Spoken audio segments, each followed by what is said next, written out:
How are you today? Good. Before we get started here, I have an informed consent that I need to read to you, and this just tells you, why I'm doing the interview, what information will or will not be shared, what we're responsible for as far as HIPAA laws, and then I'm going to ask you to sign and date it for me, okay? All right. So the following is provided to you to give information concerning my background and the nature of this process for which you have volunteered. I am currently a student in the counseling program at Wayne State College, enrolled in the Developmental Counseling Across the Lifespan course. A requirement of this class is to complete an interview for a developmental case study. I have general knowledge of theoretical approaches to human behavior and training in counseling physiology and techniques. Yeah, and will be expected to apply this knowledge and skill during the interview process as needed.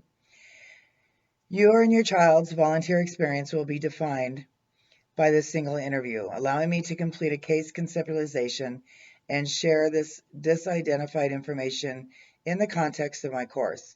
Because of my status as a trainee, it is important that you as a volunteer know that I am not ethically or legally able to provide clinical counseling services to you or your child.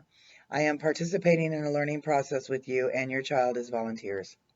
You're welcome to be in the room with your child. However, your child is not here today. So I will just be asking general questions about your child's development, your child's experiences growing up, and how your child experiences the world. You may stop this participation during this activity at any time by letting me know verbally or otherwise. Because the case conceptualization is a learning activity, I cannot provide you with a copy of my academic evaluation or case study documentation as I am still in training. The course instructor, Dr. Allison Braun, will ensure information is de-identified prior to my sharing it with the class. This informed consent document will be the only identifying document of your and your child's participation and will be uploaded to our course. Canvas server will only be accessed by myself and the instructor. Once the consent has been uploaded into the course, I will destroy the paper consent document. Confidentiality is a crucial aspect of the professor's counselor role and therefore important for this assignment and course. I and my instructor are expected to follow ethical guidelines for confidentiality as defined by the American Counselor Association's Ethical Standards and Health Insurance Portability and Accountability Act, also known as HIPAA. Beyond the needs of my class, and any identifying information will remain confidential. Confidentiality is only broken in the event there is child or elderly abuse or neglect reported by you or your child to myself. In the event that this information is shared with me, I am obligated in the state of Nebraska and within my ethical guidelines to report this information to the appropriate agencies. Last, I will need to video record the interview. The video recording is to act as an evaluation point for my instructor and will only show myself in the video. You will not be identified in the recording, but your voice will be audible to my instructor. The video will be recorded with a phone or other video recording devices. Once the recording is complete, I will upload the record into the Canvas course so that my instructor may evaluate my performance during the interview. This file will only be accessed by myself and the course instructor, and no part of this recording will be shared with my peers. So if you do have any concerns regarding the volunteer experience, you can contact me or my course instructor, Allison Braun. She's a PhD, ATR-BC, LMHC, LPC, NCC, TF-CBT. So you are welcome to ask questions at any time. So if you'll just sign and date below the line, your signature indicates that you understand and agree with the above statement and terms. Okay.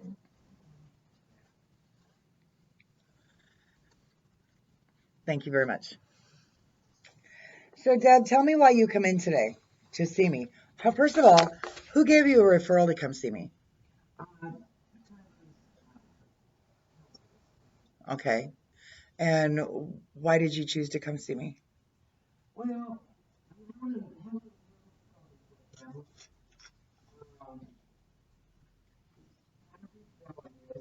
okay. if you give me ideas on how to approach him or how to handle different things that Mhm. come up. So it sounds like you're having a hard time with him. Yeah, What's going on? well, he turned, I don't know, 10, 11, right in that, where he was coming home from school and he might show up 2 hours later, he might not be home till, midnight or whatever. Okay. And sometimes he didn't come home at all, and when I tried to find, he's at a friend's house. Okay. So, arguments, and I just kind of need to know, handle this, how to communicate Right. better. Right. Yeah. So can you give me a little background on Tyler's as he's been growing up? Maybe the things he does day by day, things that he enjoys. Um, when he was younger, he would sit on my lap and have me read and stuff like that. But then when he was about 5, he started to act out because his father and I had been divorced, and he didn't want to accept that. He kept saying, "Well, I think you and Dad ought to be together," and I would try to explain to him, well, that's not going to happen. Right. People fall out of love. This doesn't work. And he just really didn't want to accept. Okay. Did he ever ask questions about why the two of you divorced? Yeah, he would say, well, who, who, why did you get divorced? And I didn't get along anymore. And he said, well, did you do something wrong? And I said, no, it wasn't, really either one of us did anything wrong. It just didn't work out. Okay. Sounds like he had a hard time accepting that. Oh, yeah. Okay. Well, tell me a little about his father. Well, his father was an alcoholic.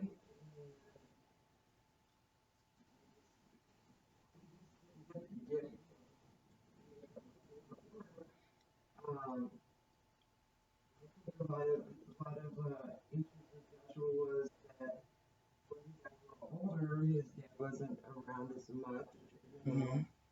and I think I was tried not to, put his dad down to him sometimes because trying to raise 2 children, and support wasn't always there. So, but I made a real good effort.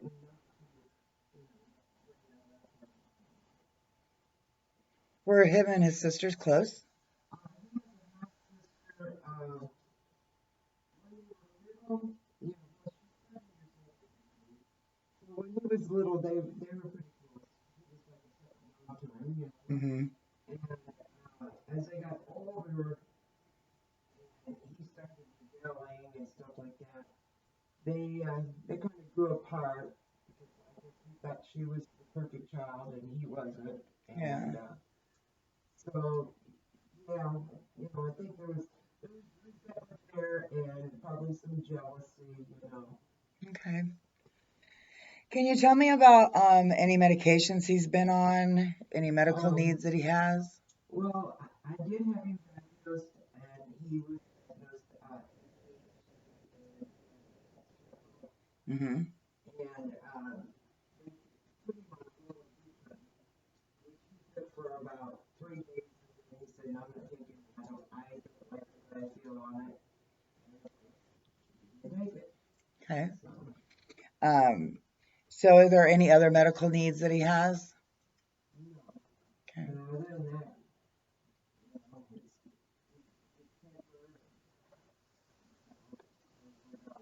Right. Right.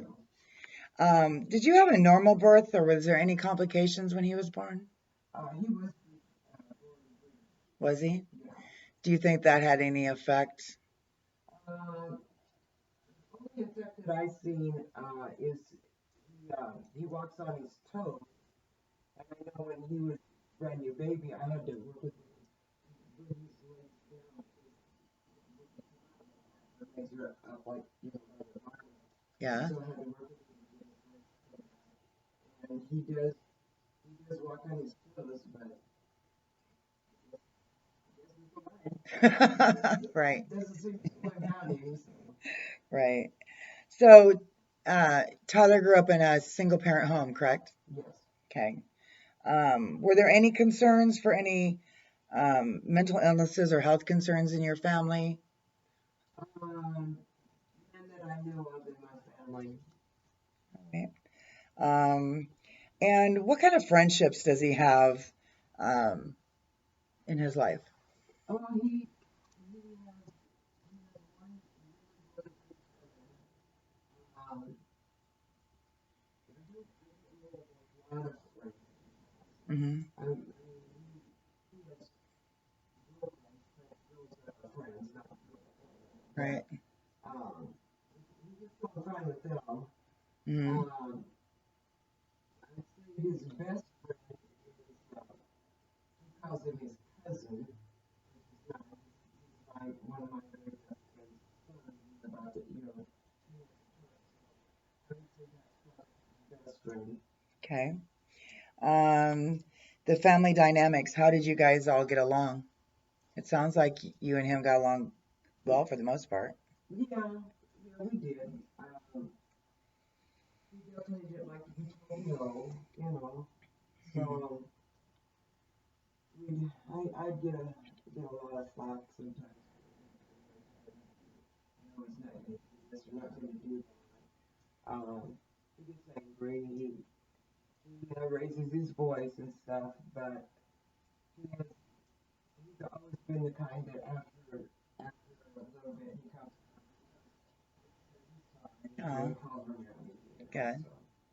good. Um, does he deal well with his emotions, do you think? Well, and he does lose his temper a lot. He feels it. I mean, he doesn't never ever, been violent or tried to hit anybody or anything.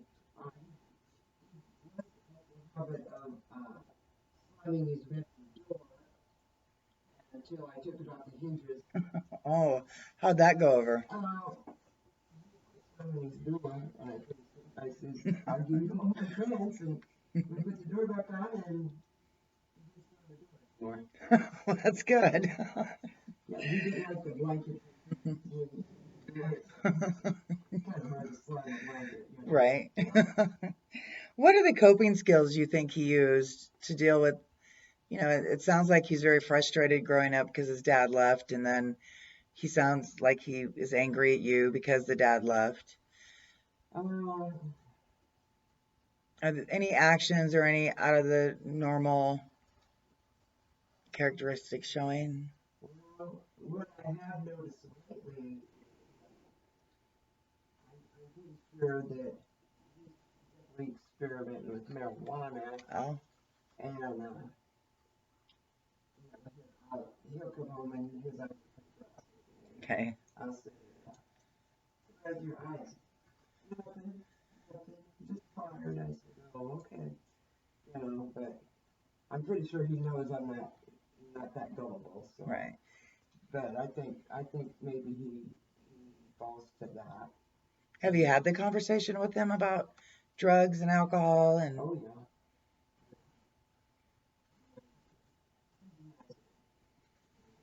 okay. All right. Have you ever been through personal counseling with him?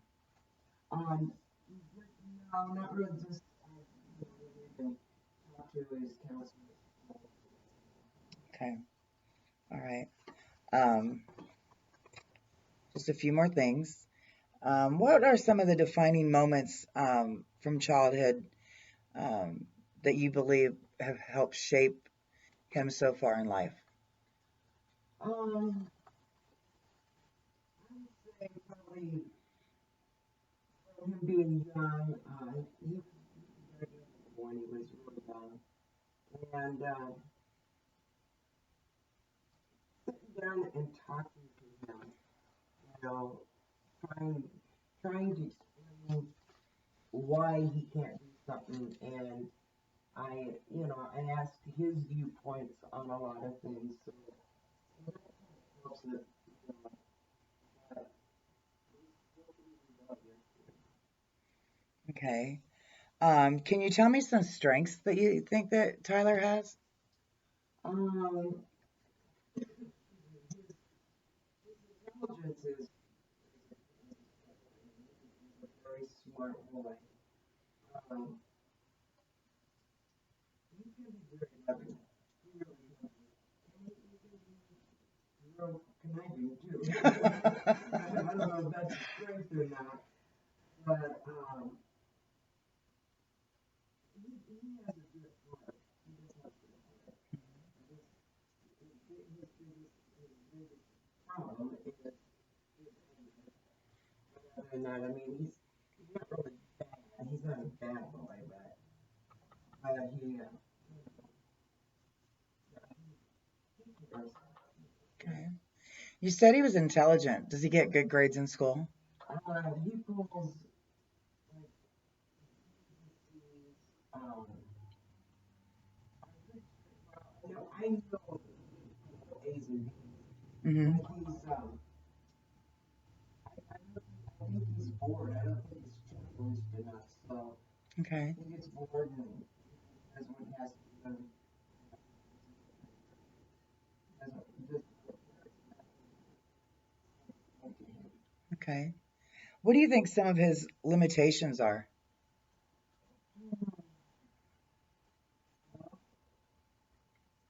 his temper will be a limitation to him because I mean you can't get mad. Have a job if you get mad. I mean that's definitely will limit your employment and stuff like that. Mm-hmm. Um,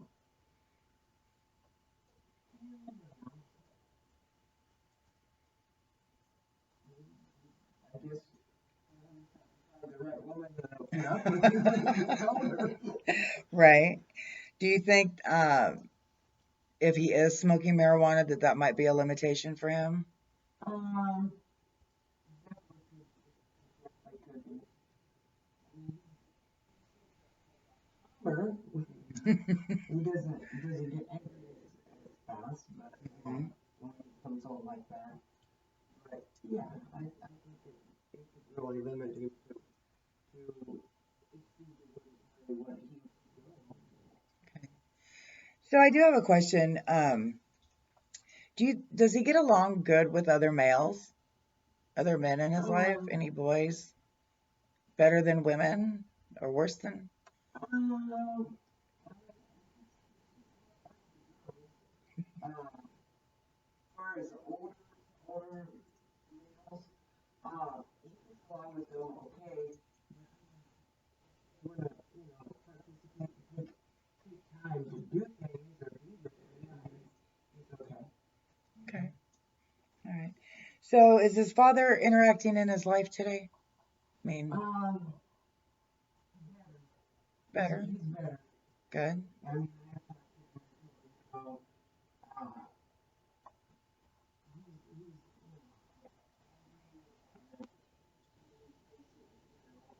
he's caring more, and we need to come over and spend our time with him. Right. And yeah, he's about that. Good. Good. So it sounds like in the last couple of years you've noticed his attitude changing. Um, I heard you tell me his anger is starting to show. Um, that you might possibly think that he's smoking marijuana. And you came in and you wanted to know if I could help you or give you some advice.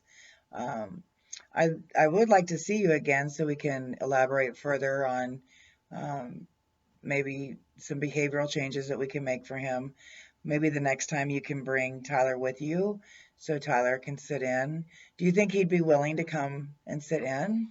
I think, yeah, I think, I don't know how much he would, talk or anything like that, but I think he'd be willing to come Okay. in and then maybe listen to something and listen to something. Right. Um, so yeah, I would like to do some short-term therapy with you, 6 to 8 weeks long, maybe seeing you guys every week and talking to him about different substances and behavioral changes and see if we can get him to talk about the anger that you have shared with me that's built up inside of him. So Okay. does that sound like something you'd be Yeah. interested in? Yeah, I think so. Great. When would you like to come back and see me? Let me look at my work schedule and I can what else I have if you have it. Perfect. Sounds great. Do you have any questions for me, Deb? Uh, no, I mean, All right. raising kids is a tough thing. Yes, it is. It really is. It'd be nice if we had a manual. It would be nice. It would be nice. All right, well, Deb. Well, thanks so much for stopping in today. I appreciate it. Thank you, Ken.